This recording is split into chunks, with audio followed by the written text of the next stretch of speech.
வணக்கம். தமிழ் ஃபுட் கார்னரில் இன்றைக்கி ஒரு ஸ்நாக் ரெசிபி பார்க்க போகிறோம். ஸ்வீட் கொழுக்கட்டை. இதனுடைய சுவை ரொம்ப நல்லாயிருக்கும். இந்த மாதிரி செஞ்சு கொடுத்தோம்னா குழந்தைங்க ரொம்ப விரும்பி சாப்பிடுவாங்க. இப்போ எப்படி பண்ணுறதுன்னு பார்க்கலாம். இந்த கப்பில் ஒரு கப் பச்சரிசி மாவு சேர்க்குறேன். நான் இடியாப்ப மாவு சேர்த்துருக்கேன். நீங்கள் இடியாப்ப மாவு அல்லது நார்மலாக உள்ள பச்சரிசி மாவு எது வேணாலும் எடுத்துக்கோங்க. இது கூட 2 பிஞ்ச் மட்டும் உப்பு சேர்த்து நல்லா ஒரு தடவை மிக்ஸ் பண்ணி விட்டுறலாம். இந்த பேன்ல 1 டீஸ்பூன் நெய் சேர்க்கிறேன்.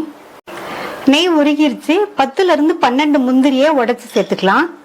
இந்த முந்திரியை நெய்யிலேயே நல்லா 1 நிமிஷத்துக்கு வறுத்து விட்டுக்கோங்க. அடுத்து இது கூட 1/4 கப் தேங்காய் துருவலை சேர்த்து இந்த தேங்காய் துருவல் நெய்யிலேயே வதங்கி அதனுடைய கலர் ஓரளவு மாறி வரட்டும். தேங்காய் துருவல் நெய்யிலேயே வதங்கி அதனுடைய கலர் லைட்டா சேஞ்ச் ஆயிருக்கு.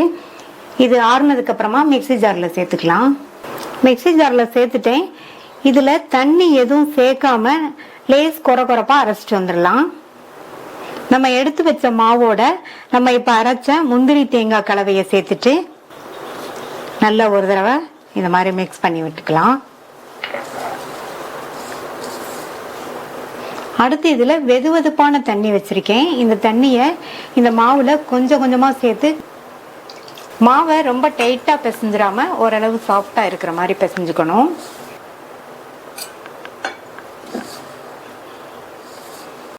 இப்ப மாவு பிசைஞ்சாச்சு. மாவு இந்த அளவுக்கு சாஃப்டா இருக்கிற மாதிரி பிசைஞ்சுக்கங்க.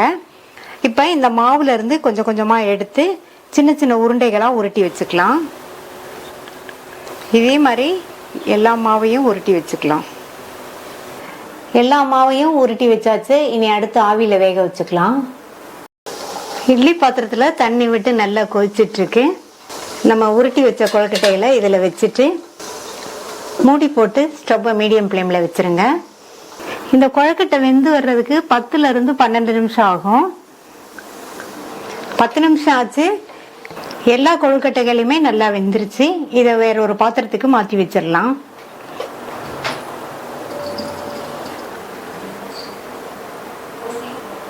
அரை கப் பொடித்த வெல்லத்தை இந்த பாத்திரத்துல சேர்த்துட்டு இது கூட 1/4 கப் தண்ணி சேர்த்துக்கலாம்.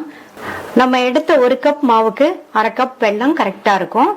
இப்ப இந்த வெல்லம் நல்லா கரைஞ்சு வரட்டும். கரைஞ்சா மட்டும் போதும்.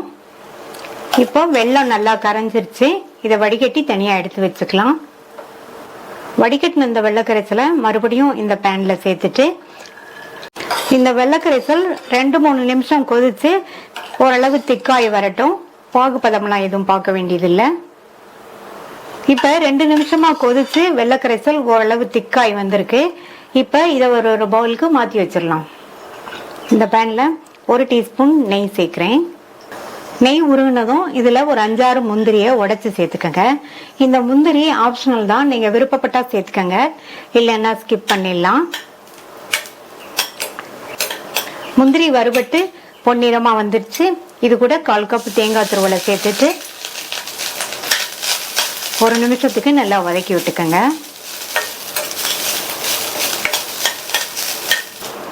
இப்போ 1 நிமிஷம் ஆச்சு. அடுத்து இதுல நம்ம வேக வச்ச கொழுக்கட்டைகளை சேர்த்துக்கலாம்.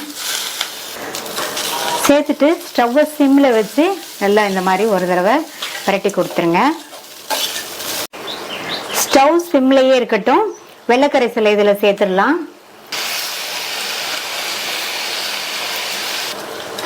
வெள்ளக்கரைசல் சேர்த்துட்டு சிம்லயே வச்சு ஒரு 2 நிமிஷத்துக்கு மட்டும் இந்த மாதிரி கிண்டி கொடுங்க. 2 நிமிஷமா நல்லா மிக்ஸ் பண்ணி விட்டாச்சு. 2 நிமிஷம் மட்டும் போதும். அதுக்கு மேல மிக்ஸ் பண்ண வேண்டாம். அடுத்து இதுல 1/4 டீஸ்பூன் ஏலக்காய் பவுடர் சேர்த்துக்கலாம். ஏலக்காய் பவுடர் சேர்த்து நல்லா மிக்ஸ் பண்ணியாச்சு. மூடி வச்சிடலாம். ஒரு 4 அல்லது 5 நிமிஷம் கழிச்சு பார்க்கலாம். ஸ்டவ் ஆஃப் பண்ணிருங்க.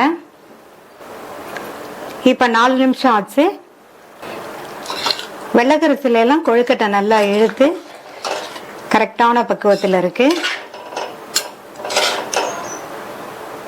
ரொம்ப ரொம்ப டேஸ்டான ஸ்வீட் கொழுக்கட்டை ரெடி ஆயிடுச்சு. நீங்களும் ட்ரை பண்ணி பார்த்துட்டு உங்க கமெண்ட்ஸ் சொல்லுங்க.